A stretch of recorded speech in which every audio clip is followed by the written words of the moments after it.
নমস্কার, সুভাদ্রা রান্নাঘরে আমার সকল দর্শক বন্ধুকে জানাই স্বাগত। আমি শিউলি। আজকে দেখো আমি আবার কাঁচা আম নিয়ে এসেছি। এই কাঁচা আমগুলো দিয়ে আমি কি বানাবো বলো তো?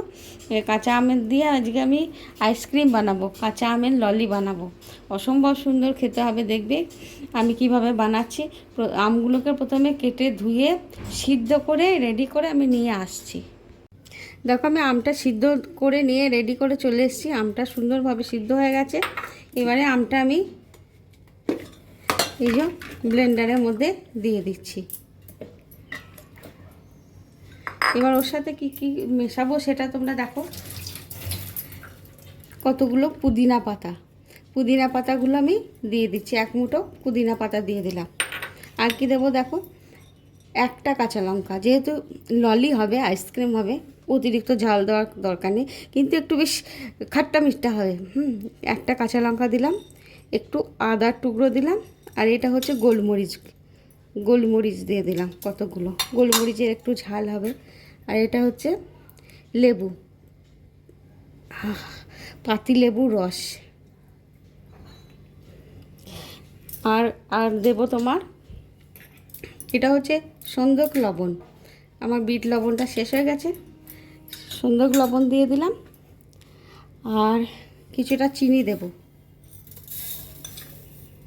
আইসক্রিম তো একটু মিষ্টি, টক মিষ্টি হবে, ঝাল ঝাল টক টক মিষ্টি মিষ্টি, অসম্ভব সুন্দর হবে খেতে।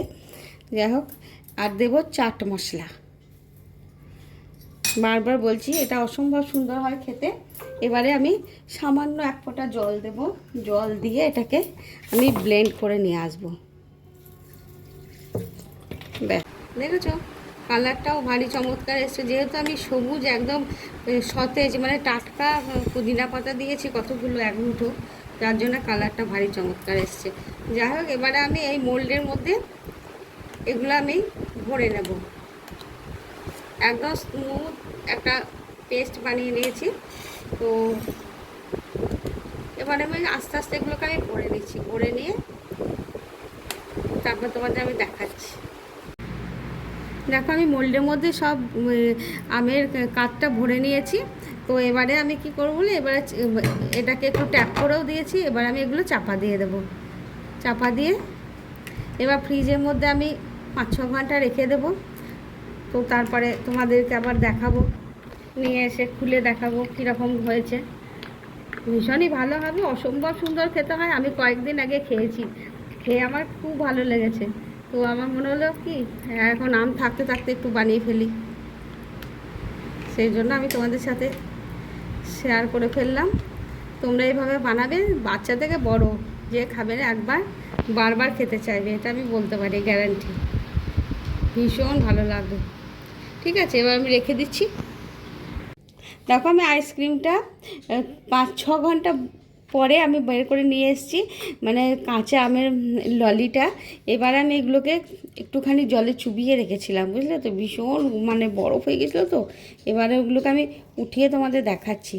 আহা, দেখেছো, এইভাবে আমি তুলে নিচ্ছি। তুলে নিয়ে তোমাদেরকে সার্ভ করে দেখাবো। ঠিক আছে, দেখো আমার ললিগুলো কি অসম্ভব সুন্দর হয়েছে, তেমনি টেস্টি হয়েছে খেতে। তোমরা এভাবে অবশ্যই বানাবে, বানিয়ে খাবে, বাচ্চা থেকে বড় সকলের খুব খুব ভালো লাগবে। এবং খেয়ে আমাকে কমেন্ট করে জানাবে তোমাদের এই কাঁচা আমের ললির রেসিপিটি কেমন লেগেছে। তাহলে আজকের মতো টাটা।